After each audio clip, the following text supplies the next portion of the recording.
All right, everyone. Looks like I'm an hour early today due to misclicking the scheduled time that now will no longer let me change. So I apologize for that. I mean, I'm only apologizing to Brian, but I was able to talk to him on Telegram. Okay. Today's going to be the first of 3 parts of an extended 5-part series of one of that Chicago trip that I took a while ago. These are going to be photos taken from the Amtrak train, Capital Limited, as I returned from Chicago with my friend. My friend I had picked up, I think that I picked him up actually in Buffalo. He's from New York, but he was in Buffalo during the trip, so I was able to meet up with him on the lakeshore. And then I had, because the Capital Limit has always been cheaper to get sleepers on than the lakeshore, we were able to book I booked a sleeper on the lakeshore for us. And after going to Brighton Park and doing all those neato Chicago things, we took the Capital Limited back. When most of the action there is going to be on the second day, where I was definitely in the midst of trying to document B&O CPLs between Pittsburgh and Cumberland. Anyway, we're going to just begin departing Chicago Union Station, where you see a picture of the B&O CT bridges. These are the Baltimore and Ohio Chicago terminal drawbridges there. One of them is used by the St. Charles Airline. The one that's up is the actual B&O CT bridge. The Baltimore and Ohio, when it entered Chicago, there's a lot of really weird ways that you would get into Chicago. The PRR's direct route from Fort Wayne was really one of the most straightforward. The PRR's Panhandle route, along with the B&O, they came in the back door. 1 second, if I can. Oops, that's not what I wanted. I wanted this. Come on. Here we go. They came in the back door via Brighton Park, which we talked about last time. Where's Brighton Park? Oh, there's Corwith. There's Brighton Park. Brighton Park was there. The PRR came up this route along with the B&O. The B&O would branch off here, go through what is today the Union Pacific Global 2 Intermodal Facility, along this right-of-way, then over the B&O CT drawbridge to what was then called Grand Central Terminal, which not the one you know, but a different one. Right there, Grand Central Station, I'm sorry. Although technically it was a terminal, not a station. And that's where you had Grand Central, B&O, Sioux Line, Wisconsin, a bunch of other Pierre Marquette, a bunch of stuff. Mainly B&O. But to get to that, it would use this B&O CT drawbridge right here. The second one, not the first one. The first one's for the St. Charles Airline. Amtrak still uses that today. The interesting thing about the B&O CT drawbridge, which has been now abandoned, is that it was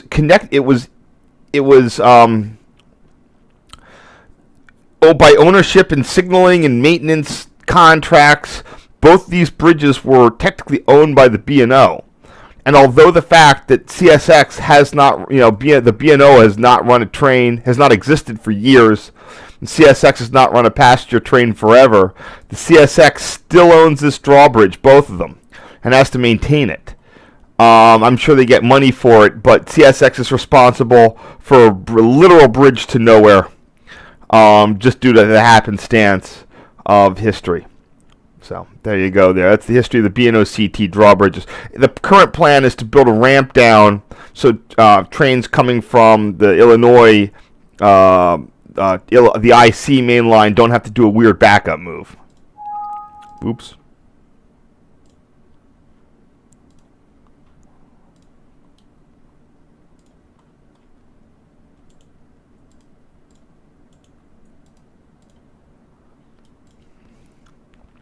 One second. Oops.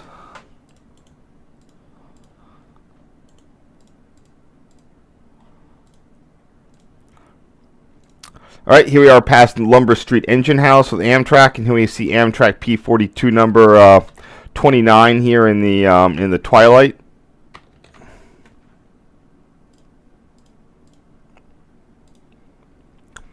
So usually when we did have a sleeper, although that's one of the downsides when you're leaving Chicago. Even though you do have sleeper privileges, you are not at the back of the train, and until they take your ticket, you can't really go to take photos at the back. So sometimes I'll have photos with that, sometimes not.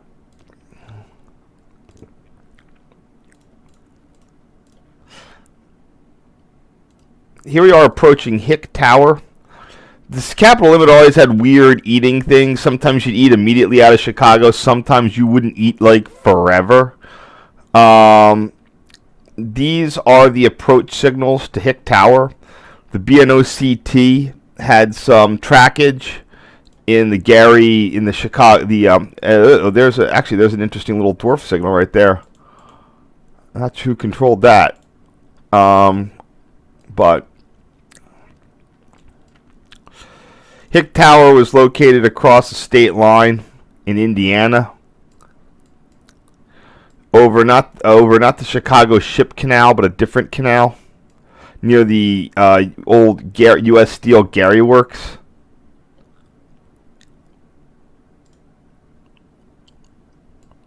Where was that? There it is. So you can see these giant steel mills on Lake Michigan. Here is the industrial canal. That's why you had drawbridges there. The tower was open until the end of around 2010 or so, maybe a little bit after. Controlled by NS. The one tower, which is located right there, controlled 5 drawbridges. Only 2 are in use today. This one's, maybe 3. This one I think is IHB. That's an EJE bridge, and that might be controlled separately.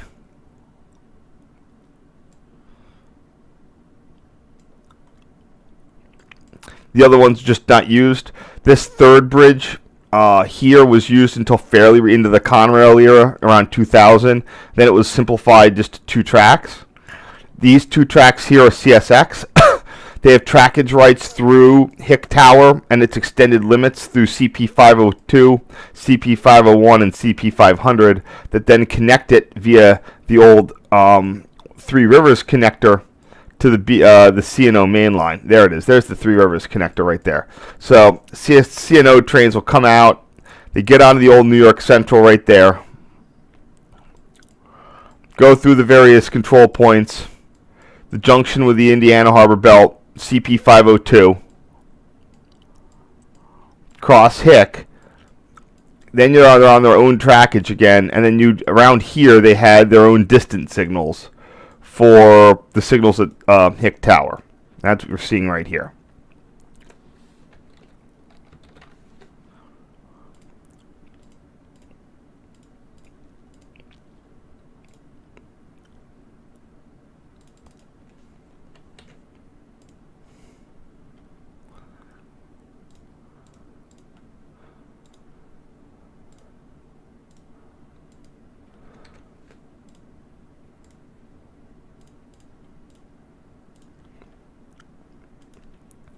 Here we have the actual BNOCT signals. This was back in the era when you had a joint interlocking.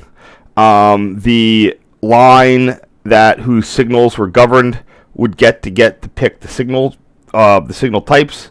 So because this was at the time this was a BNO signaled route. Again, this was in the Conrail era in the 80s, maybe early 90s, but probably the 80s. It got the modular bracket mast with the aluminum pole instead of the more Y one. But this is part of the Hick Tower. I don't know what their exact... I actually do know their exact signal designations. But I don't have that thing up, but I can find it. Hold on.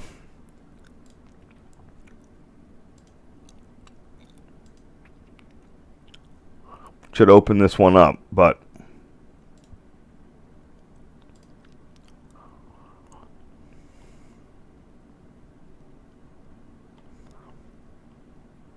Ah, crap.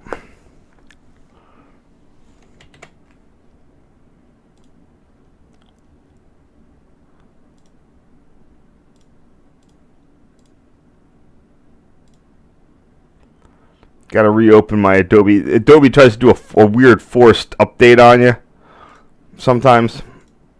And I closed the damn. I closed the thing. Hold on.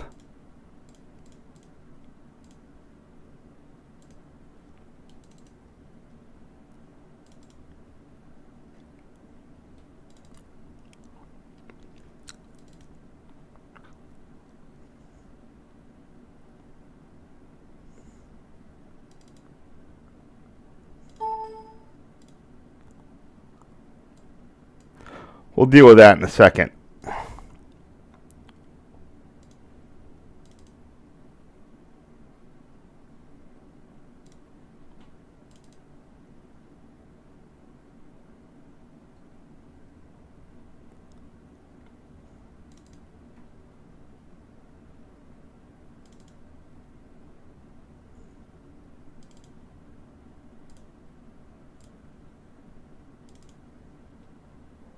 Oh, yeah, I'll deal with that. You're not missing anything. Don't worry.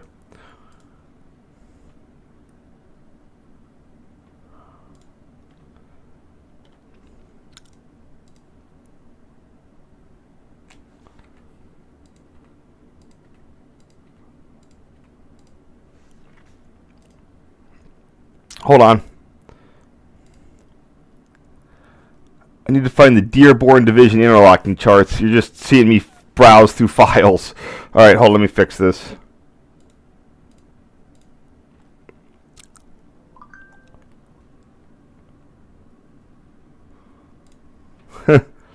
Yeah, I'll get that to one of the next times. I usually try to get everything I need open ahead of time.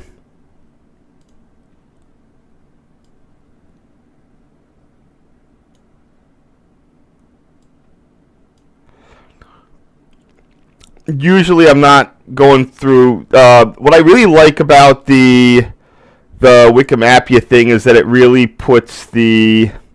It's easy to scroll along with it. I don't know how good the rail guide is, and I can easily switch between a satellite view and the map view. And the good thing about Wikimapia is that it allows the railroads to be viewed at very high zoom rates, so you can really see what's going on. But then I can zoom immediately into where I need to be, and then I can cut right over to a satellite view.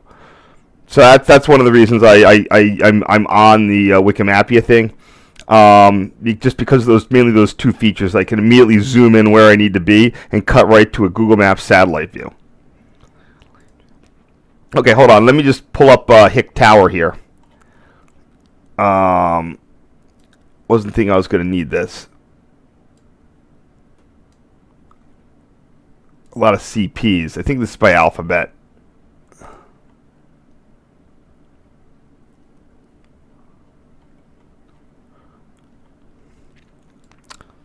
Or it's by line.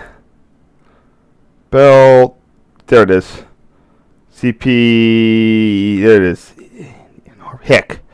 Okay, it's the 12E and the 2E-2. That's weird.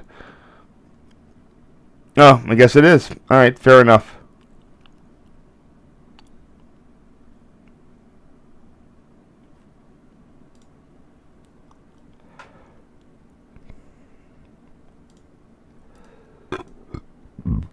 Actually, I don't even think I need that, but I just wanted to get it open.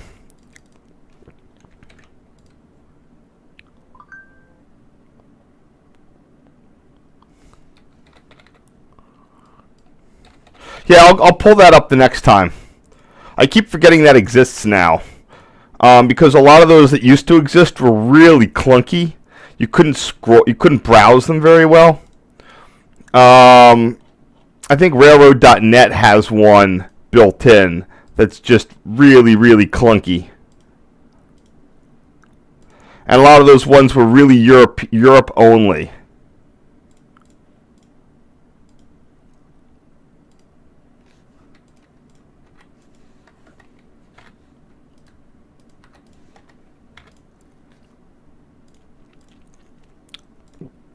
Here we have Hick Tower. Again, at the time this photo was taken, it was still staffed. It's probably still staffed with an operator. Sorry, a tender, a bridge tender.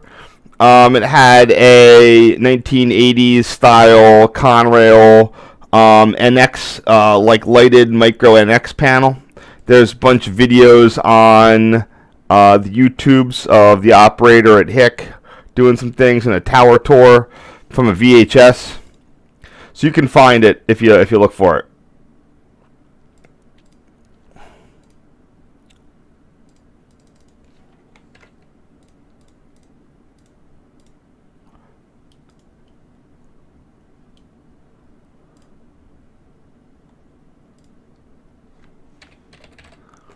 Let's see if we have any.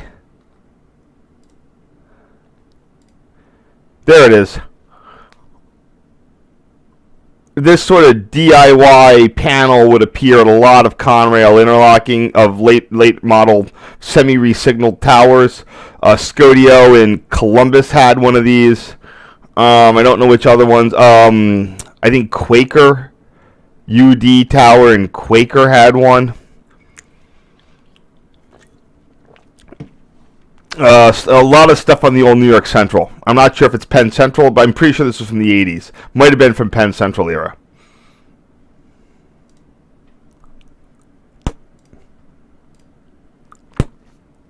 Notice the bottom door there is open, so that's sort of interesting.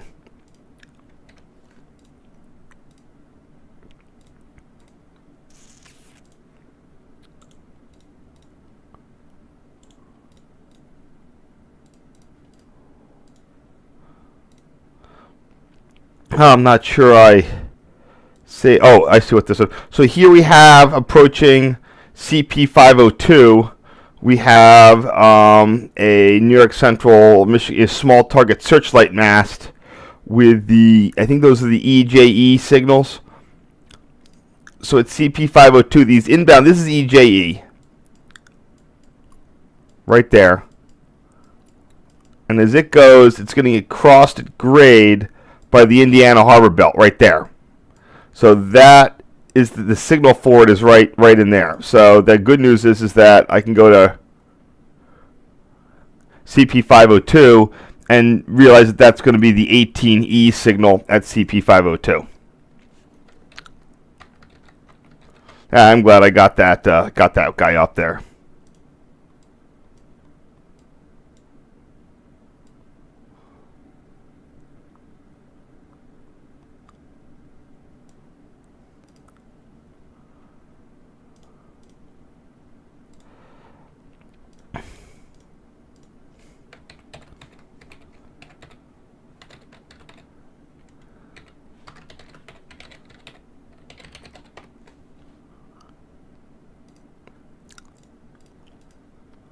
And I think I got the other one too. This would be the 16W. So they only have one track now. I don't know how they combined them. It could be 18E, 18W, 16, you know.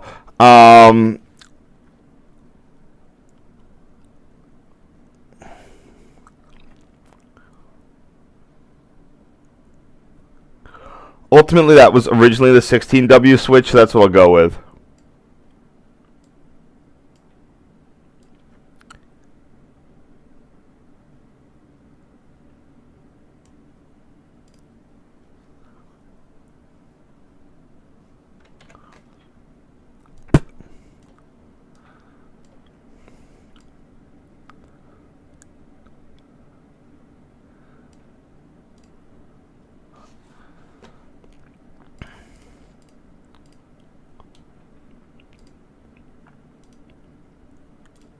I didn't even include those.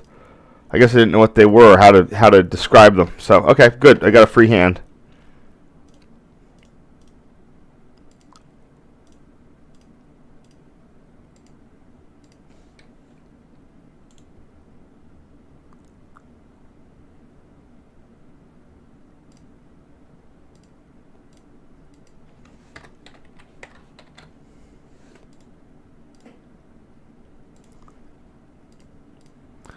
All right, next we have NS High Hood Jeep number 5140. Don't know why this vanished from the set.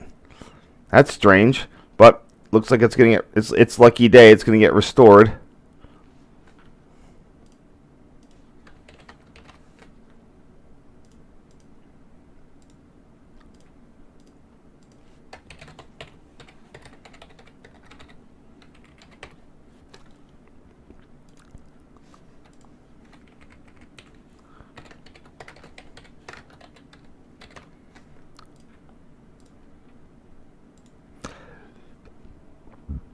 And what is this? This is the EJE Kirkyard Hump Tower. Kirkyard is one of the bigger yards. EJE unfortunately got purchased by CN a little while ago.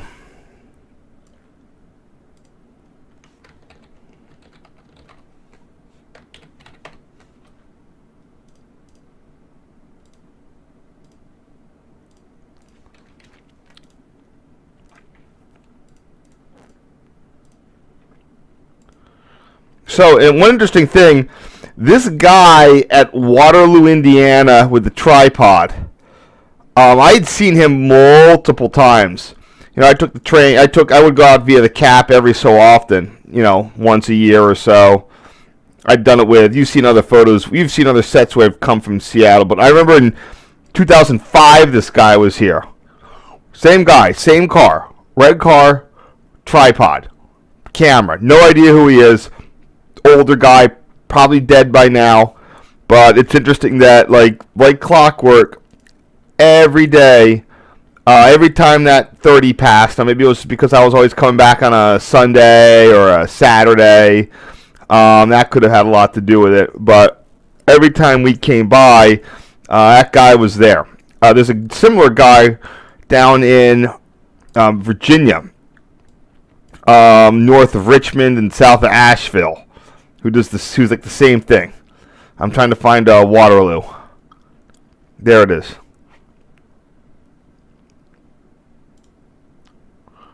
There's a station. You would park right in there, or something like that. Every time the train went by.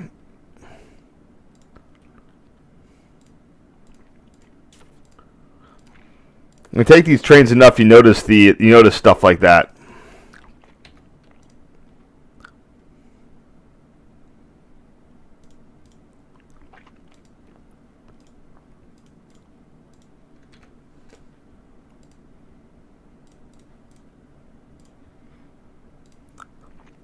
Here I have a picture of Toledo.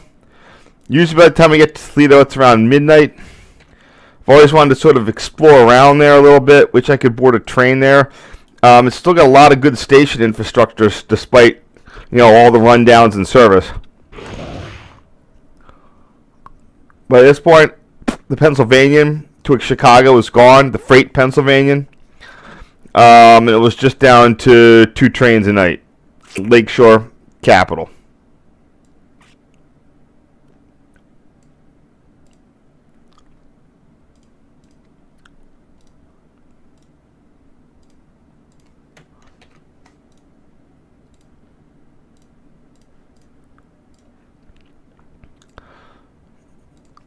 And we jump quite a bit ahead to the CSX main line.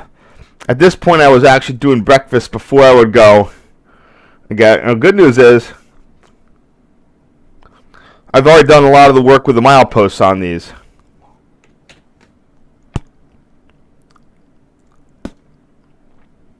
So it's on the Keystone sub, milepost 295. Don't need this loaded anymore.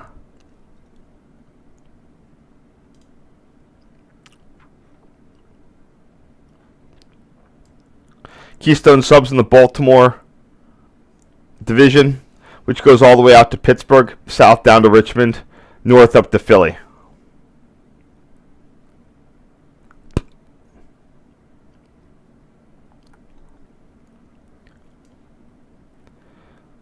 So, like I said, this is the town of West Newton.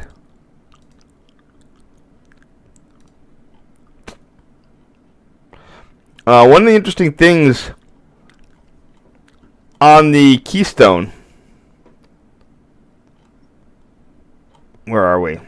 We go all the way to the other end.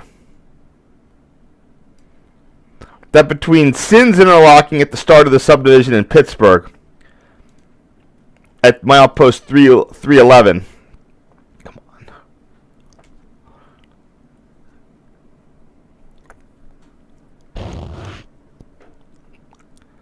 All the way to Connellsville. Come on.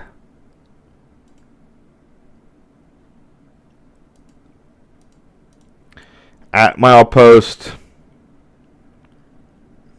272, about 40 miles, no interlockings, all Rule 251, all the way up until about 2010 or so. Or, yeah, sometime around there. 2009, 2010. So West Newton is about milepost 294. Now, there are times around in here in 2008 where I have gotten my damn butt out of bed to get the whole thing. I should be up by Pittsburgh. Today, I probably went and got breakfast, and the best I could get my butt up was West Newton. Now, the good news is that at this time of year, summer, I got more light. A lot of these times I'd be doing this in the fall. Maybe I'd be coming from Pittsburgh. Have very limited light. So,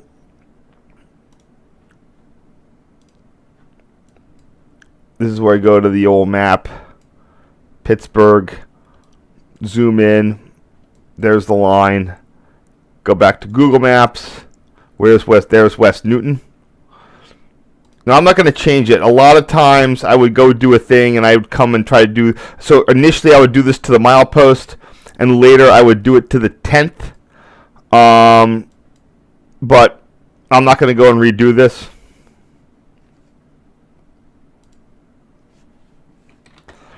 West Newton has one of those classic Hinton-style railroady downtowns with very with very little what do you call that clearance between the community buildings and the railroad tracks.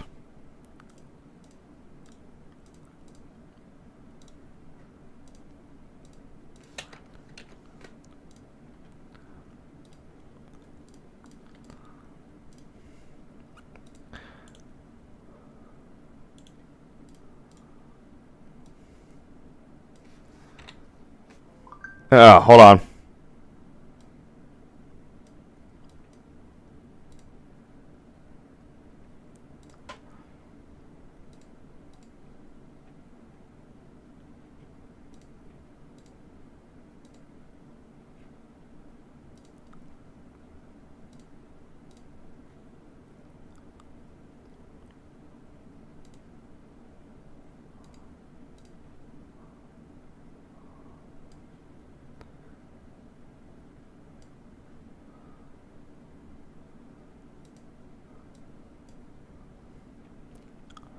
Sorry about that. Anyway, we're on to the next thing here. So let me get combobulated here. As we are finally onto the B&O main line.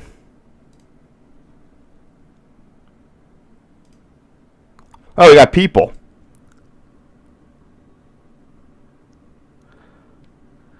Amtrak's still on that airline bridge. It's really the only way to get from the IC to the whatever. They got to go over it, then they back up.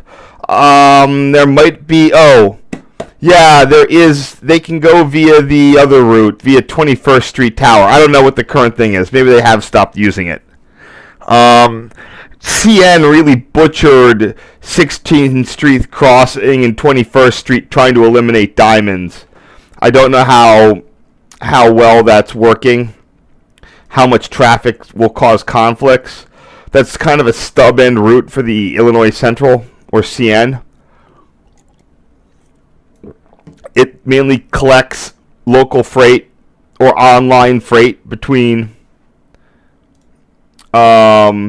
Joliet and downtown Chicago, which is a lot, apparently, from what I've heard.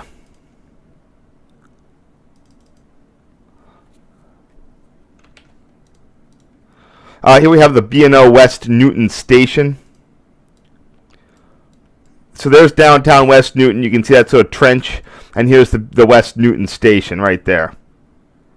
It's currently a CSX maintenance away base.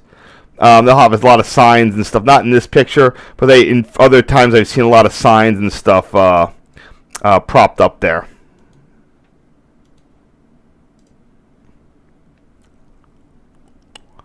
Although this feels like West Virginia, it's actually Pennsylvania. Here's a view from 2008. There's the West Newton station.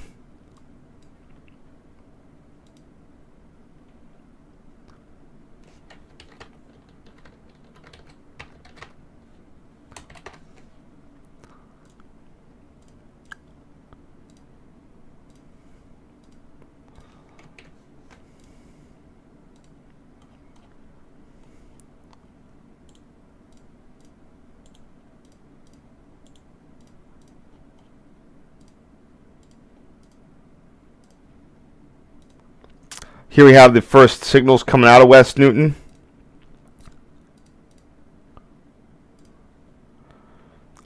East End, West Newton. I'm inclined to rename some of these to my current standard, which I probably should, since there's not a lot today that can get in their way. So like I said, this is all Rule 251. Battery boxes, the whole 9 yards. All approach lit.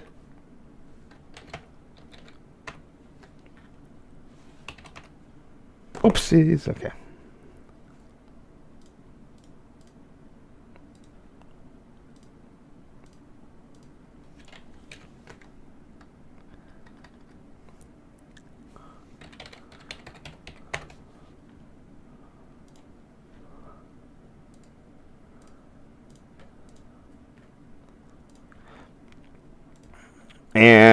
But you did occasionally would have hand operated crossovers like these at the signal is called reduction. So again, this is a B&O practice of naming the signals. The RFNP also did it. CSX used to the crews still know what they are, but CSX no longer puts them in the rule book. So instead of saying a milepost, the crew will say a name. Like this one would be reduction. It's also the end of the DTC block for direct traffic control. Direct traffic control, for those who don't know, it's like track warrants, but you can't. You have fixed locations where you can release blocks. It's like an abbreviated thing of like a Form D. While Form Ds do use what they call station names, DTC exclusively used fixed signed blocks for trains to occupy.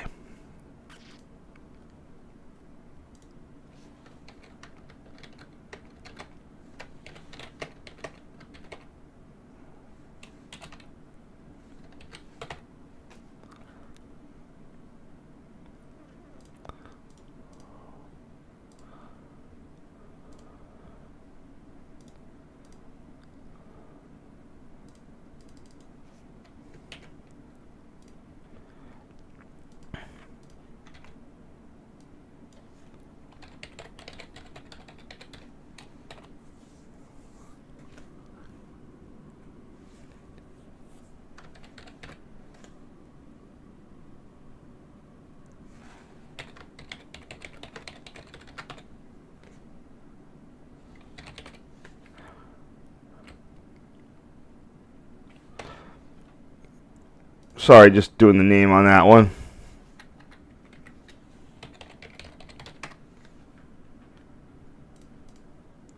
Not the greatest. Some of them would be horrendously backlit, depending on the what loop. So while that's one of the issues, that the train is just sitting here making circles as it follows the rivers.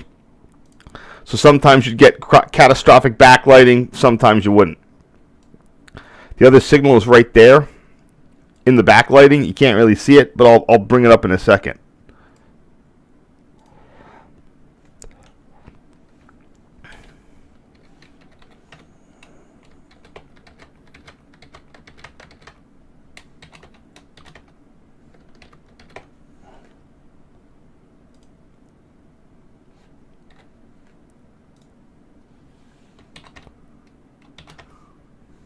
You can kind of see it right there.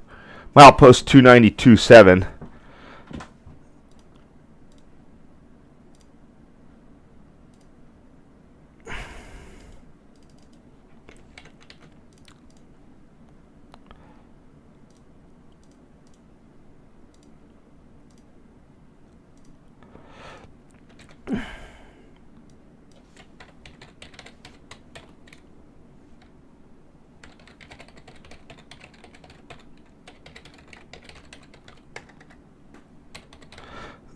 Use of trailing crossovers was generally considered to be a safety thing.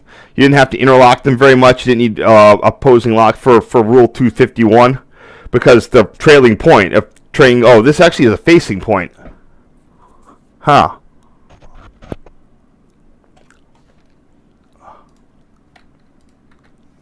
Usually the trailing point. This one is not.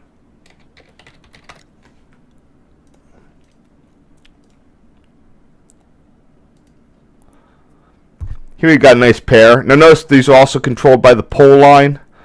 They probably have electric power from that way as well.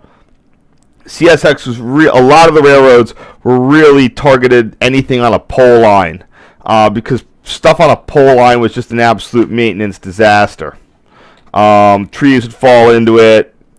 A lot of CNS work went into maintaining pole lines, and they loved just transferring what was on a pole line onto a electric code through the rails, some sort of wireless, whatever, just to get rid of the damn wires.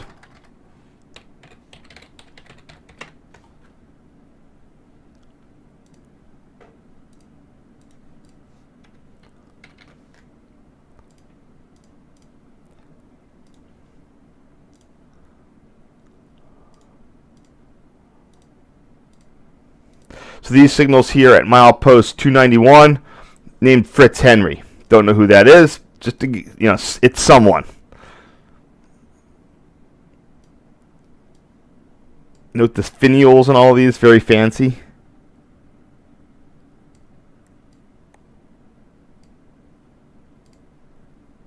These signals are milepost 289, Smithton. Again, they are approach lit in the train's own direction only. In fact, there's no connections between these two except the fact that they're kind of in the same location. So there's nothing that one train can do to make the opposite go on. It's fully automated. I mean, when I say it's fully automatic and there's like no human control on these, all they do is do track circuit block state. That's it.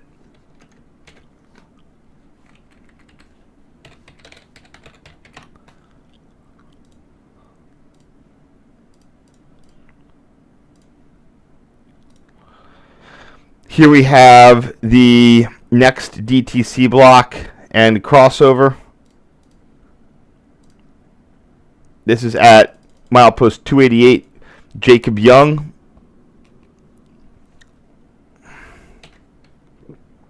And this is a trailing crossover this time.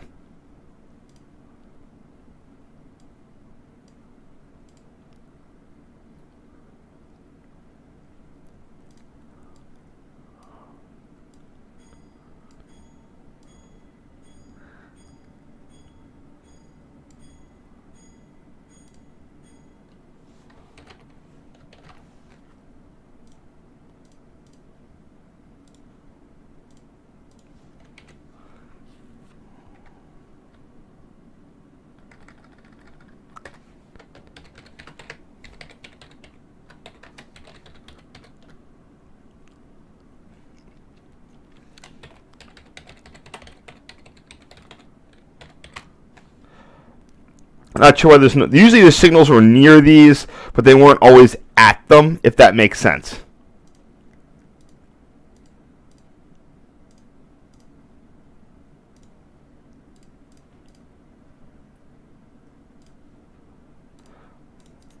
I guess they weren't at or near those ones. Here we have the signals at milepost 287.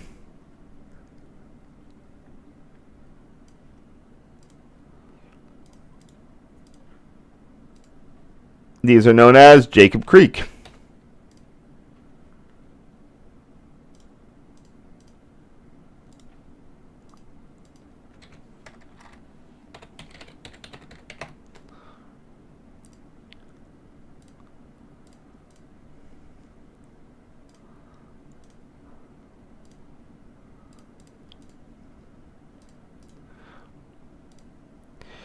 This might get cut. Yeah, I'm cutting this one. It's just a blurry photo with one of them's already been replaced by a Darth Vader map, and the other one is showing stop and proceed for the single stack intermodal train. But I have a slightly better one right here.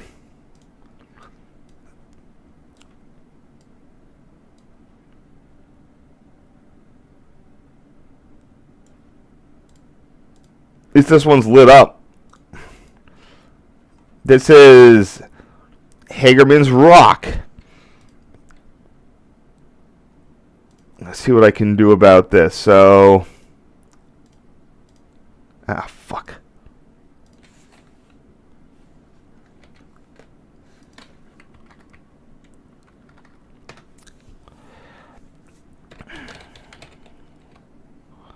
It's got a, oops, damn it.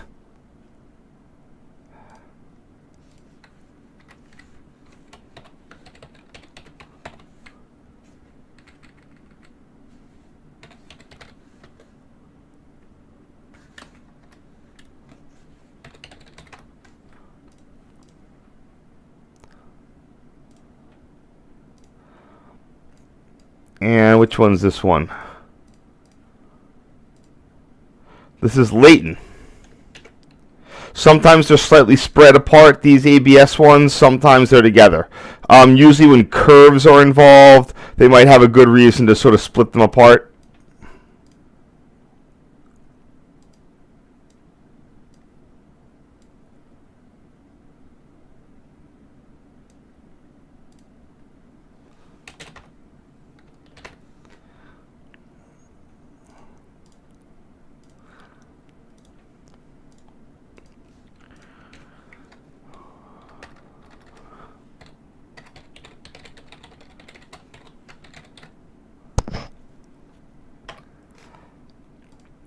Note the speeds in here are all pathetic. That permanent speed restriction sign is 45 passenger, 40 freight, and that's actually one of the better ones.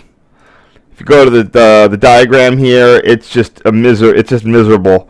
You do get the 55 in places, but not a lot. It's 50, 45, 30, 55. Yeah, you're all over the place.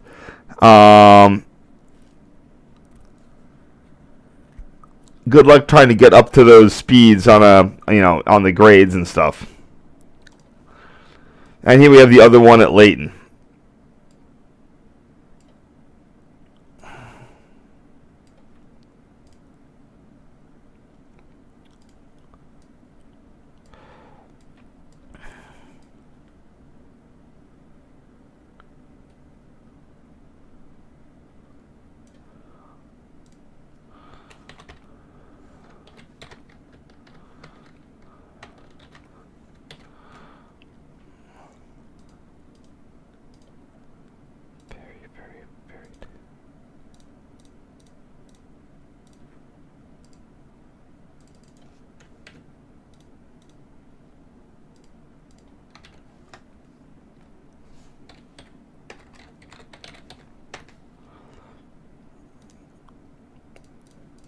All right, what we got next here?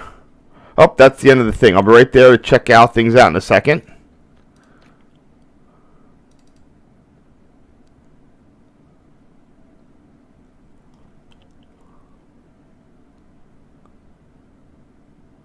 Yep, good to go.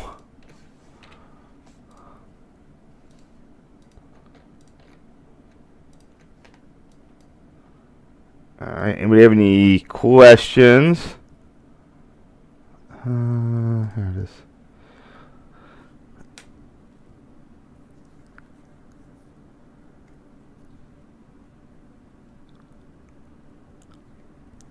Oh, sorry, Rule 550, 251. So, in the East, even on the B&O, the two main things, automatic block signaling was Rule 251.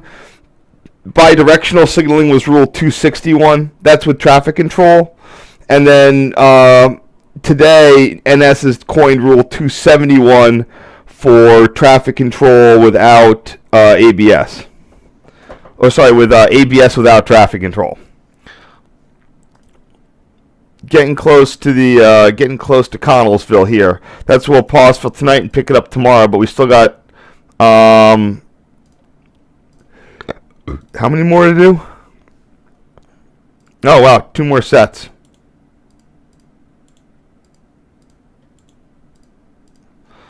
Hoping to get them a little bit faster here. Here we have another one that's lit. I'm not sure why. I don't think there was an approaching train, but I guess we'll see in a second. Beautiful B&O CPL. These are really the best signaling rule system in North America, hands down. It's a shame, I'm not sure B&O patented or anything, but not a lot of people picked it up.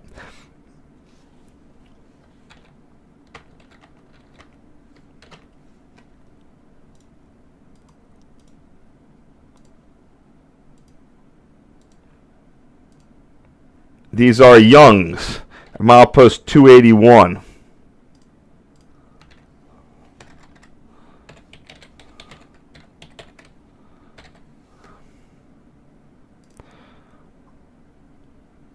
It's going to be track 1.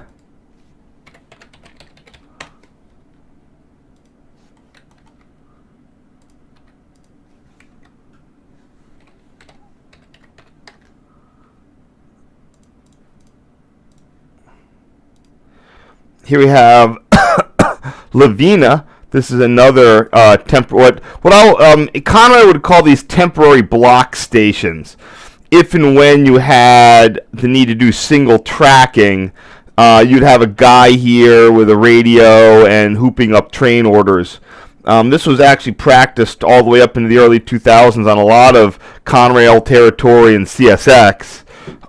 If and when they had these sections of single direction Rule 251. You didn't get that a lot out west, not necessarily because there was a lot of CTC, just because a lot of the stuff out there had single track and passing sidings. The East Coast is really where you would have these double track, single directional main lines.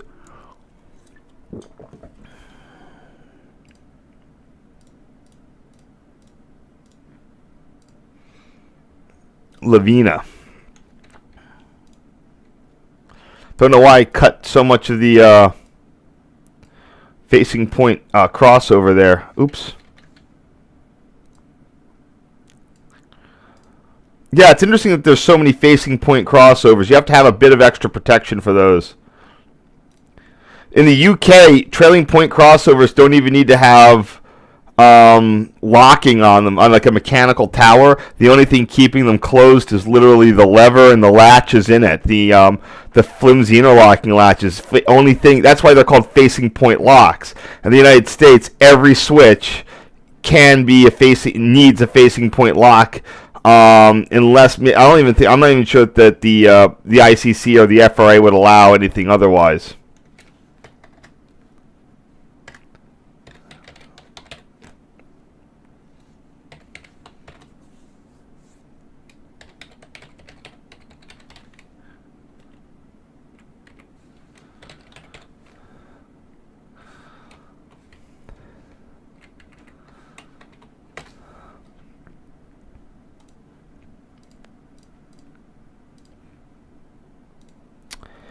Oh, here's another one. There was a brief period of time where you would see, in the Chessie era, where you would see C&O signals interchangeably used with B&O. So there's a C&O color light.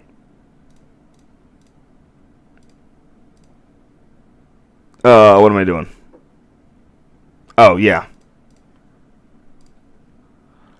Laurel Run.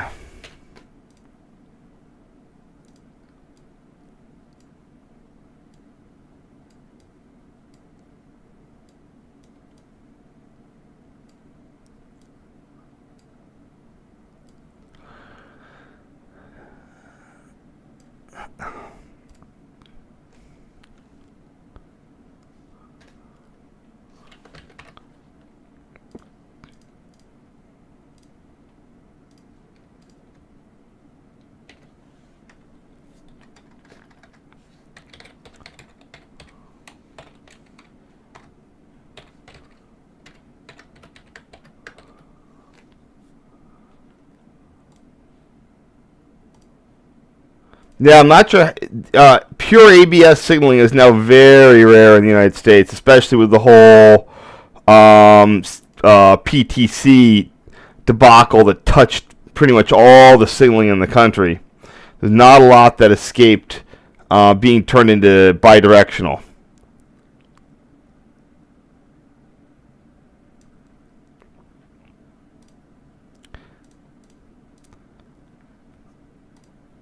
I'm sure the Long Island Railroad has a lot of it. Here's Dawson for the eastbound signal only.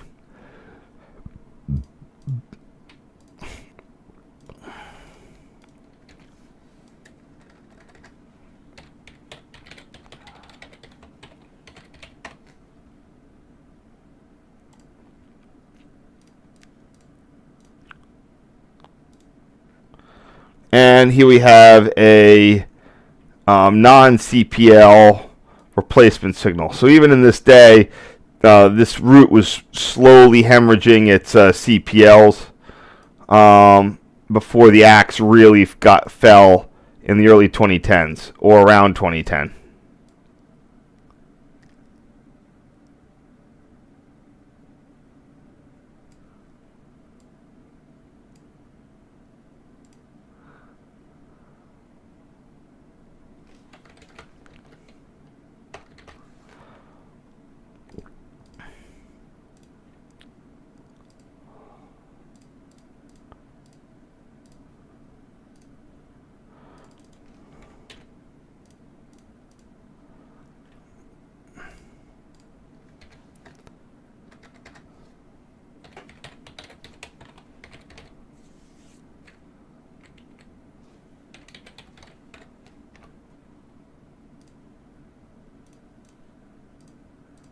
And now we're into the next town.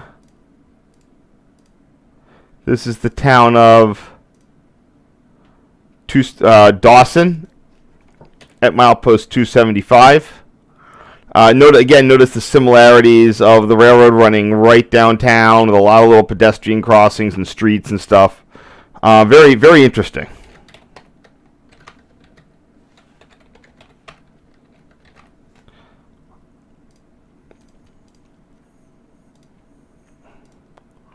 Might have been a station here at some point, but not anymore. But in these small towns, usually the most pressing issue is, some sort of rivalry or grudge. So this is interesting. Here we have 230-mile-an-hour permanent speed restrictions, most likely for the head end through downtown, maybe the whole train. But this is definitely a cover your ass type of safety thing here.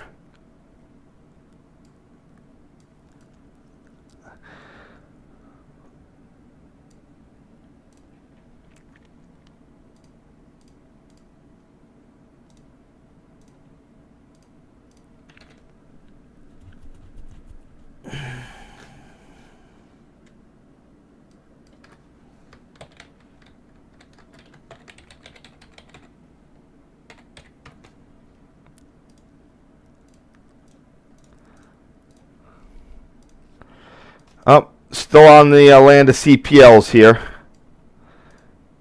This one is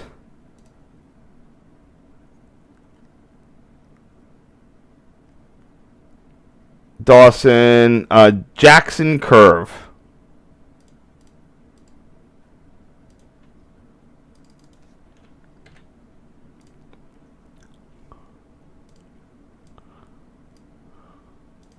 Gonna make him a little straighter. Oops. Notice this has the 10 o'clock orbital to show approach medium. So we are approaching something more interesting than what we've been seeing.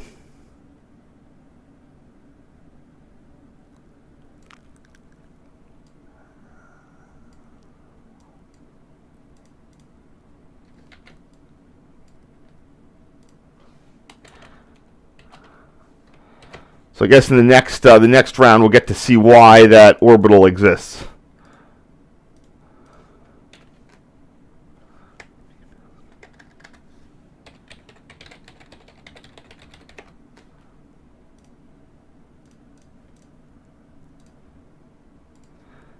I might keep this one, but I'm not sure.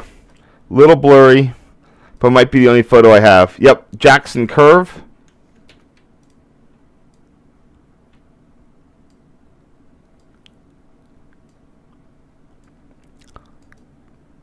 Oops.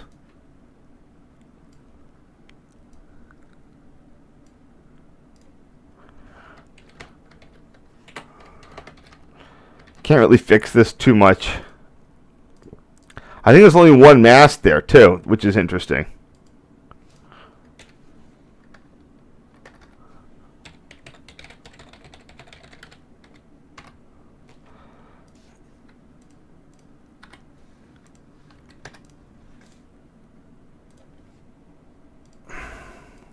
Oh, that's the one. No wonder. The first one was blurred, but the second one was fine. All right. Derp. The first time I'm like, I guess everything here has been handled.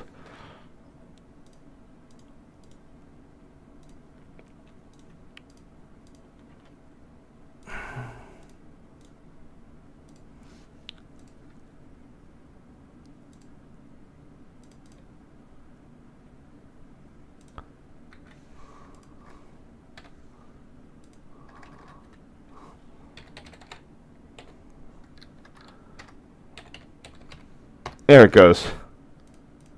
Yeah, they're both Jackson Curve. This was just the second one around the corner.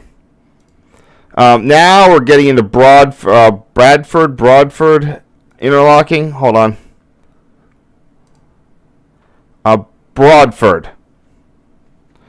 The first bit has a connection to some sort of coal mine secondary, so that's why on track number 1 you have the first mast. Oh shit. Along with the switch there.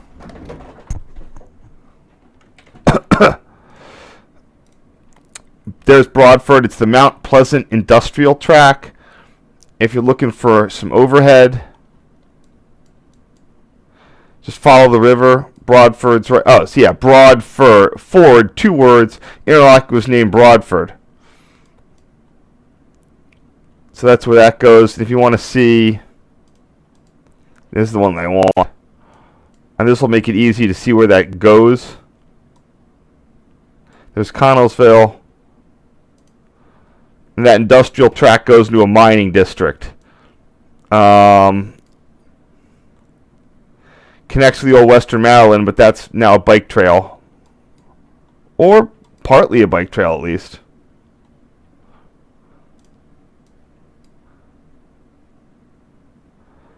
But there's a lot of weird little railroads up in there. That hits the Sony Technology Center. Goes all the way up to Greensburg. Might even have that connection with the PRR there.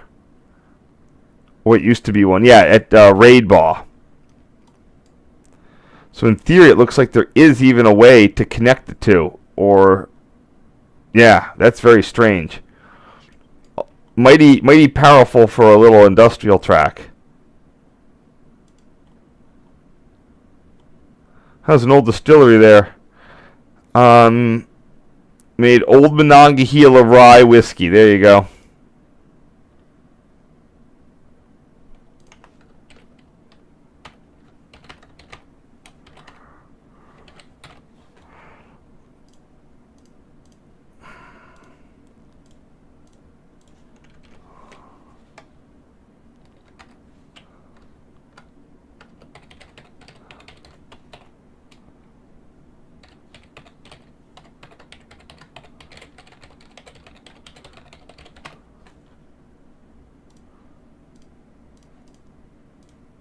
Last one of this set.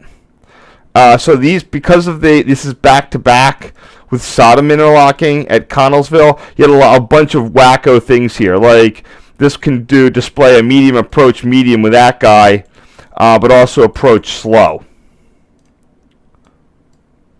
Not a very common setup for a B&O CPL mast. Connellsville was one of the few places that had nearly a full complete CPL with all the orbitals and all the lamps, but I think just it lacked a restricting.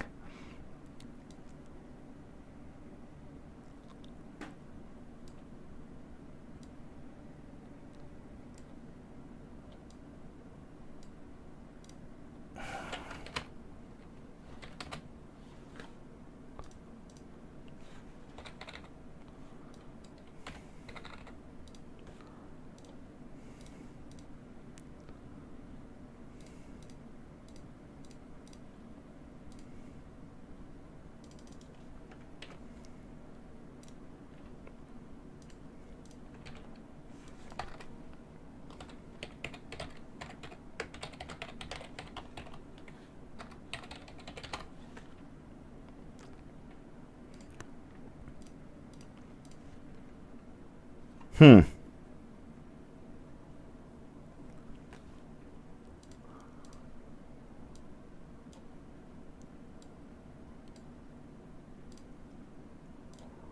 Sorry, one sec. There we go. Okay, that's the end of this set.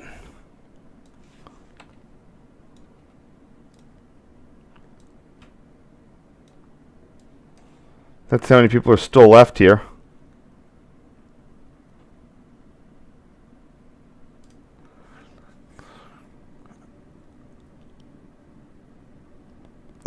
So those crossovers generally weren't sprung switched.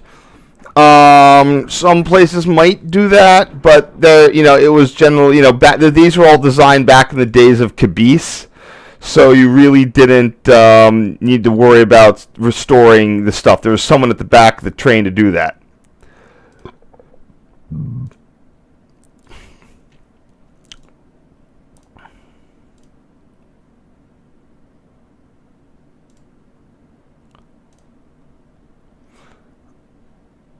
All right. So the train is going pretty slow right now. That's why I got all these good photos. Here we have the interlocking itself and the hut, the relay hut. Again, this would be all re-signaled a few years later. Also the power supply right there. Over the years, utilities try to get away from their own railroad-supplied power. They would ultimately, they usually would have a tap to a local utility, and then have rectifiers or transformers. Over the years, their solution to dealing with that is run utility feeds to every site, and they've managed to do that.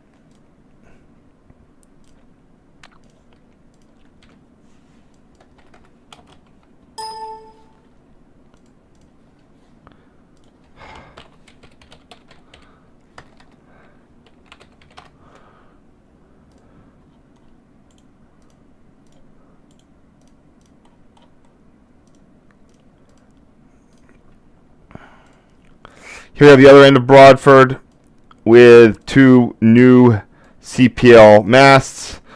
These don't have the Darth Vader hoods on them, so again, these would have been part of an earlier situation of figuring out stuff. This dude here has the no straight clear, because eventually most of those tracks are going to be leading into Rule 260, into unsignaled territory.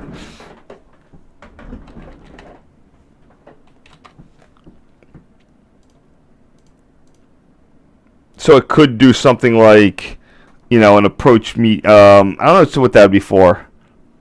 Maybe that. Oh, no, that wouldn't be the restricting. I'm not sure. That's a good point.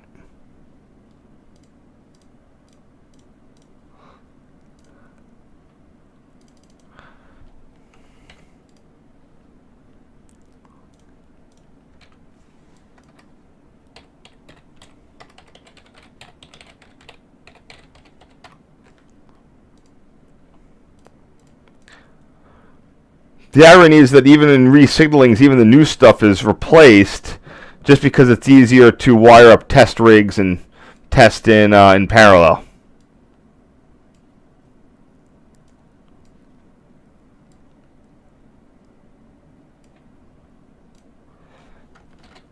Dial down the brightness a little bit here.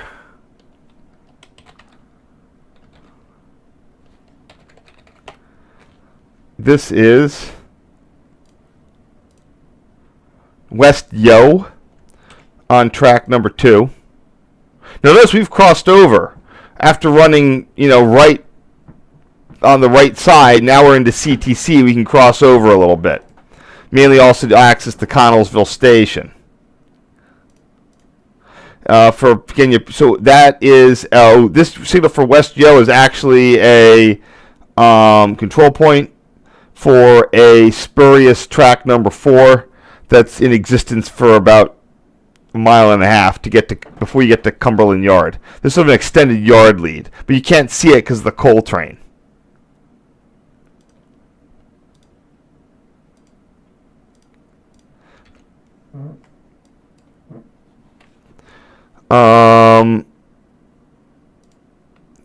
So this doesn't need a thing. It's an interlocking.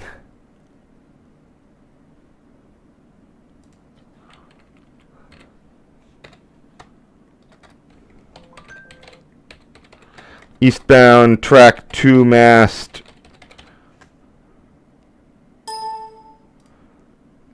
Yeah, it's track 2.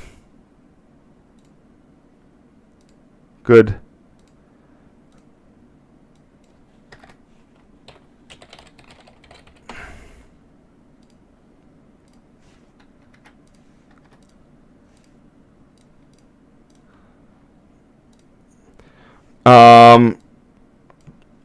So this is interesting. In theory, this should be an automatic, but it appears to be controlled as part of West Yo.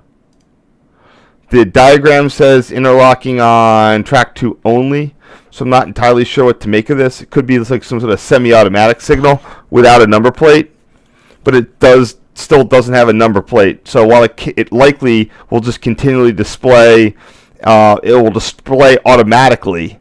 It will light up its little doohickey on the top there for a stop and proceed. It is still interesting that this is the setup.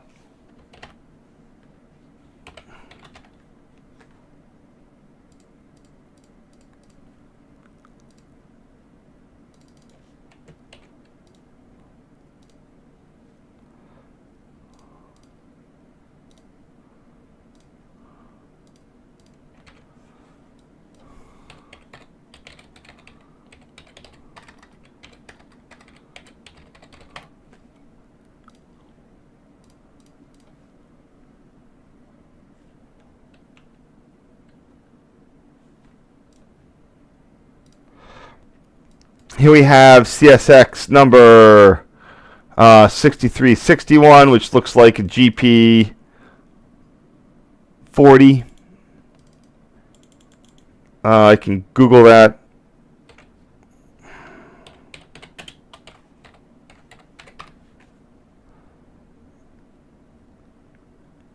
It's so weird that I can't get locomotive class information anymore. No one puts it in the descriptions. It used to be, okay, GP40-2.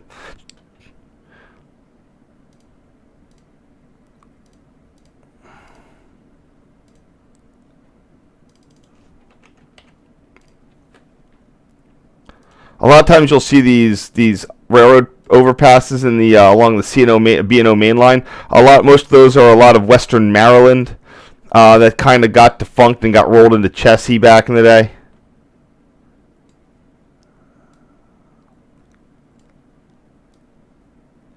Let's dial this in a little bit to get better. There it goes. Right there. That's just what I need. 6361.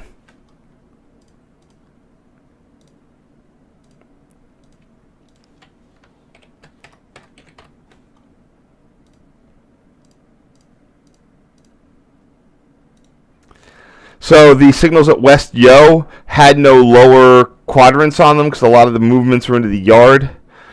But they did have this interesting high setup. Probably this is usually what happens when you want to see them over a bridge. I don't know why they were set up this high here, but they were.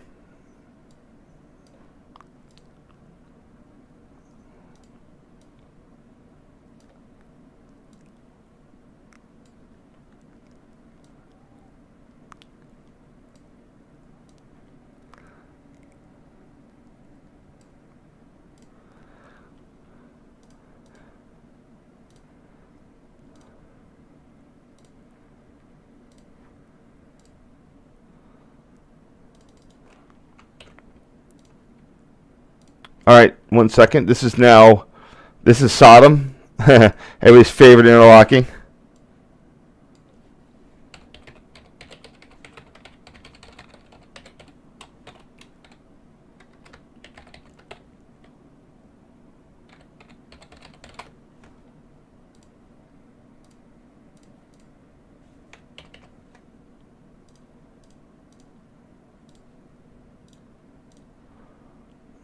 Let's see what else we got here. There's the top of them. One of them has all three orbitals. One of them has approach slow. Another one has approach medium and approach slow, and the other one just doesn't have anything, which is interesting.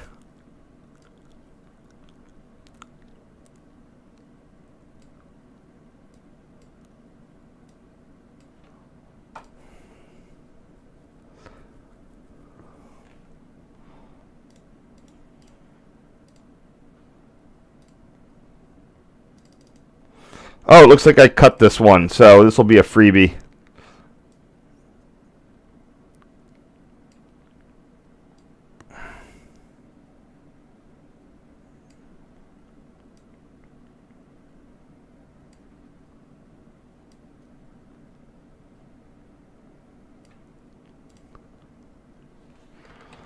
Just gonna get this.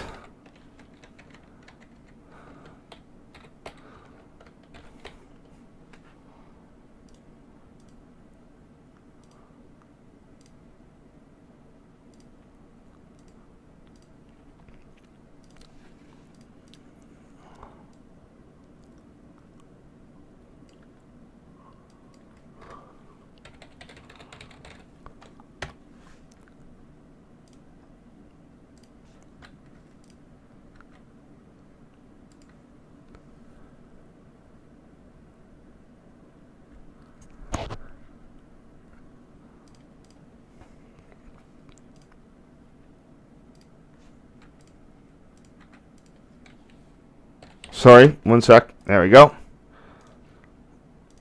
And here we have just one of the interlocking.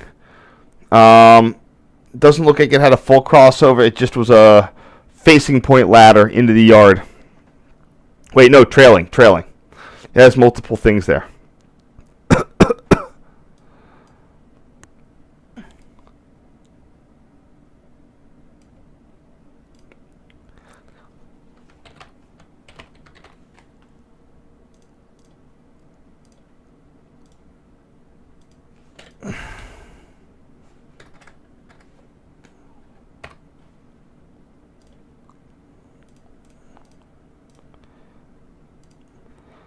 Oh, there's a good reason.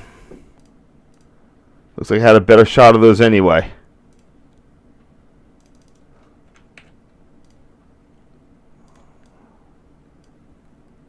So this after the train probably would have stopped at Connellsville. Only has enough room to open a door or two.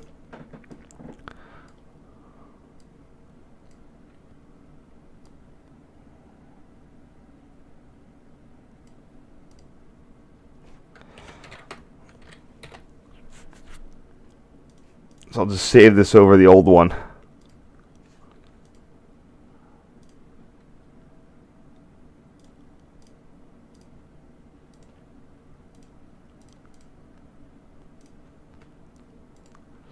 And finally we have the notable CPL bracket mask at Sodom,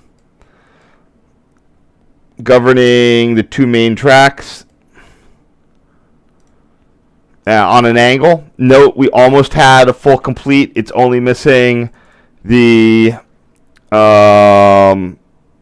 medium approach slow lamp and the restricting lamp on the main target.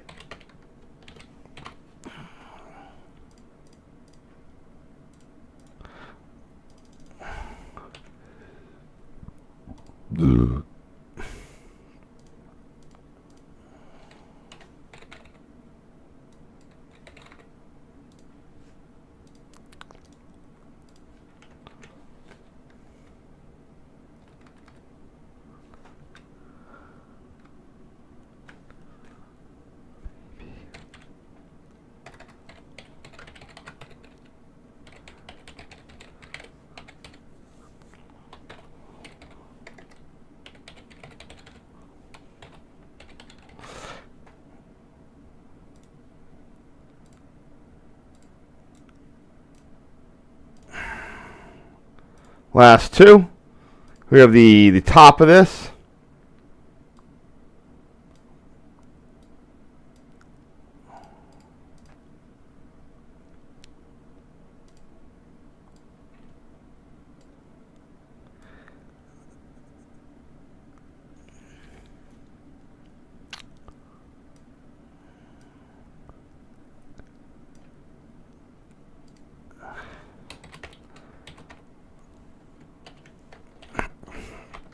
Oops.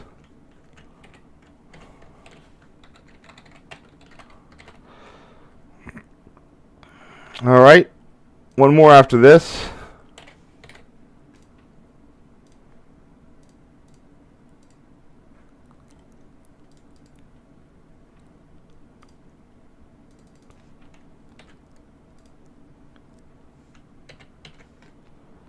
These look a little tilted. I gotta move them back. And as usual, my original name ideas for what this is was kind of silently rejected, so okay.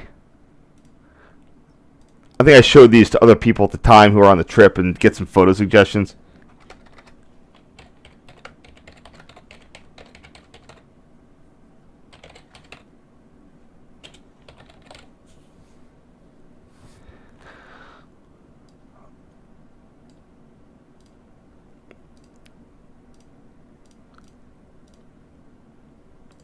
And last one for today. I'll do this extra one.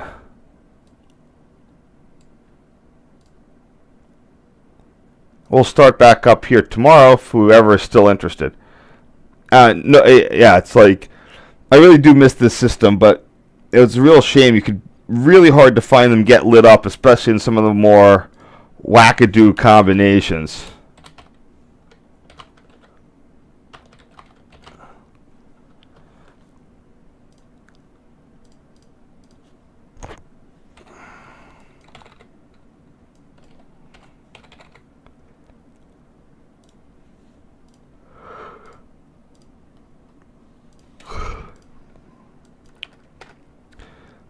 What is that one? That is going to be track 2. Yep.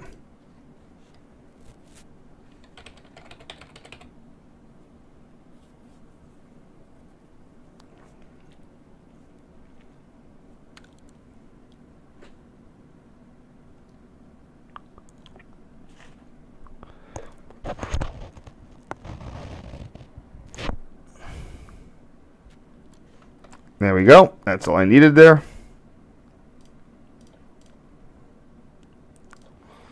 And that looks like it's all for today. Well, thank you for joining me. Tomorrow we'll continue down the Keystone,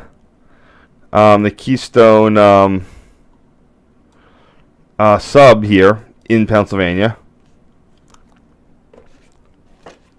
Wait, what's going on?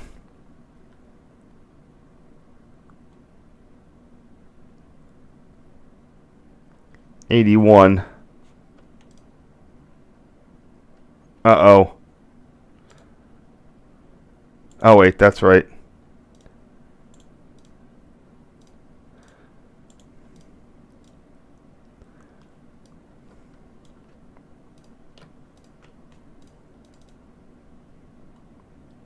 Okay, just almost mixed the file names up. All right, looks good. Let me see if you have any more questions. We can get you out of here. Yep, same time tomorrow. Real 10:15. All right. Everybody have a great day. I will see you tomorrow, and we will hopefully continue and get as far as we can get. Hopefully, Connellsville or something. All right. All right. I'll see you then. Bye.